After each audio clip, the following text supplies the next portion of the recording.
ఈ వీడియో డబ్ల్యూడిఎంలో వాడుతున్న ఆపరేటర్ల గురించి మెయింటెనెన్స్ గురించి ఈ వీడియో చేస్తున్నాను. మీరు ఎప్పుడైనా సరే మీ నెట్వర్క్లో ఇన్పుట్ ఎప్పుడైనా ఇన్పుట్ చెక్ చేయడానికి ఇన్పుట్ తీయవలసినప్పుడు కానీ ఇన్పుట్ తీసి మళ్ళీ పెట్టేటప్పుడు కానీ కీ బంద్ చేసుకోండి ఫస్ట్. అదేవిధంగా మీ నెట్వర్క్లోని ఎక్కడో కస్టమర్ దగ్గర ఛానల్స్ ఫ్రీజింగ్ అవుతున్నాయి, లేకపోతే ఏదైనా ఇష్యూ వచ్చింది, ఎక్కడో పవర్ లెవెల్ తక్కువ వచ్చింది అని మీకు డౌట్ వచ్చి ఏం చేస్తారు, ఫస్ట్ నేరుగా వచ్చి ఆఫీస్కి వచ్చి ఆ పోర్టు రిమూవ్ చేసి డైరెక్ట్గా ఇన్సెట్ చేస్తారు. డైరెక్ట్ ఇన్సెట్ 19 dBm అన్నది, ఈ 19 dBm హై పవర్ పంప్ వచ్చేటప్పటికి ఏమంటే స్పార్క్నెస్ వస్తుంది. ఎప్పుడైనా సరే దీన్ని ఈ ప్యాచ్ కార్డ్ మీరు ఏమైనా G652D ప్యాచ్ కార్డ్ పెట్టారనుకోండి, ఈ ప్యాచ్ కార్డ్ కూడా హీట్ అయిపోతుంది. ప్యాచ్ కార్డులు ఎప్పుడు A2 ప్యాచ్ కార్డులు వాడండి.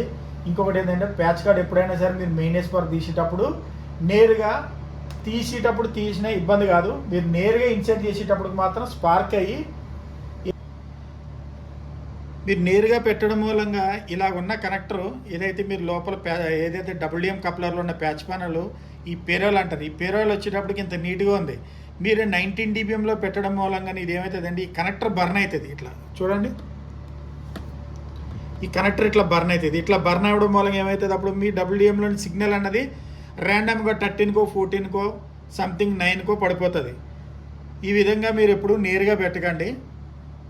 మీరు నేరుగా పెట్టకుండా ఒకటి కీ బంద్ చేసుకోండి. మీరు ఈ పోర్ట్ చెక్ చేయాలన్నప్పుడు కీ బంద్ చేసుకొని మీరు ఇన్సెట్ చేయండి.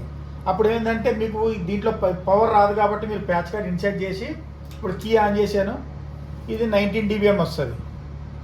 ఓకే, ఒకవేళ మీ ఇట్లా నేరుగా మీరు బంద్ చేసి అమ్మడం ఏమవుతుందంటే వేరే నెట్వర్క్ పోర్ట్లు కూడా కస్టమర్లు డిస్టర్బెన్స్ అవుతారు. మీ దాంట్లో WDMలో ప్రతి WDMకి మెయింటెనెన్స్ పర్పస్గా 5 dBO 6 dBO అటెన్షన్ ఇస్తారు. అటెన్షన్ వేసుకోండి. ఇప్పుడు నాది ఎంత, ఇప్పుడు 19 dBm ఉంది. ఈ 19 dBmని నేను ఏం చేస్తాం, ఇప్పుడు మా ఫైబర్నెస్ట్ WDMకి వచ్చేటప్పటికి 6 dB అటెన్షన్ మేము మెయింటెనెన్స్ పర్పస్గా పెట్టాము. అది ఇప్పుడు నేను 6 dB అటెన్షన్ వేస్తాను. మీరు ఎప్పుడైనా సరే లైన్ మీద చెక్ చేసుకోవాలనుకుంటే 6 dB అటెన్షన్ వేసుకోండి. నేరుగా పెట్టకండి, నేరుగా ప్యాచ్ కార్డ్ని పెట్టకండి. నేరుగా పెట్టకుండా మీరు ఇట్లా నేను 6 dB అటెన్షన్ వేసాను. ఇంతకుముందు ఎంత ఉండే, 19 dBm ఉండే.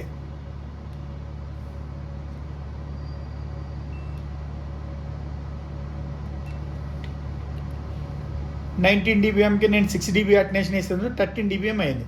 ఈ 13 dBmలో మీరు నేరుగా ఏ పోర్ట్లు అయినా సరే నేరుగా పెట్టవచ్చు. ఇంత మీరు 15 dB లోపల ఉన్నప్పుడు ఏంటంటే అంత మీకు స్పార్క్నెస్ అని ఉండదు. ఇప్పుడు చూడండి 13 వస్తుంది. ఇప్పుడు నేను ఇది 13 వస్తుంది. ఒకవేళ ఇది 13 అని నీకు డౌట్ ఉంది అనుకోండి, మళ్ళీ 6 dB అటెన్షన్ తీసేయండి. ఇది మీ వర్క్ అయిపోయిన తర్వాత 6 dB వేసుకుంటారు. ఆ పోర్టు నేను ఇన్సెట్ ఏదైతే పోర్ట్ చెక్ చేయాలనుకున్నప్పుడు నేను 6 dB అటెన్షన్ వేసుకొని మళ్ళీ 6 dB అటెన్షన్ తీసేసాను. ఇప్పుడు చూడండి 99.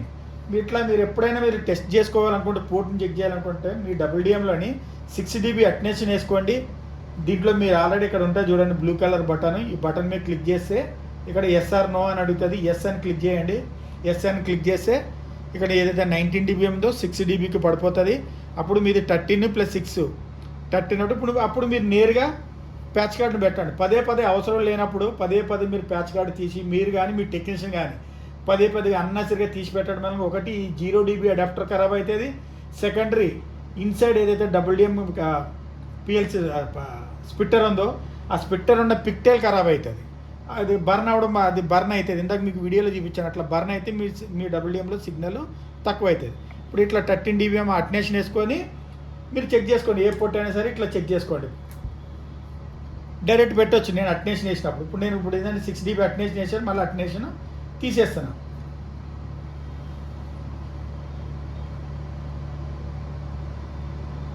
మీరు నేరుగా మాత్రం 19 dBmలోని ప్యాచ్ కార్డు పెట్టకండి. నేను చెప్పినట్టుగా మీరు ఇట్లా మెయింటెనెన్స్ ఆప్షన్ పాటించండి.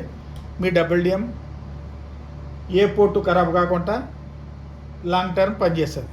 Thank you.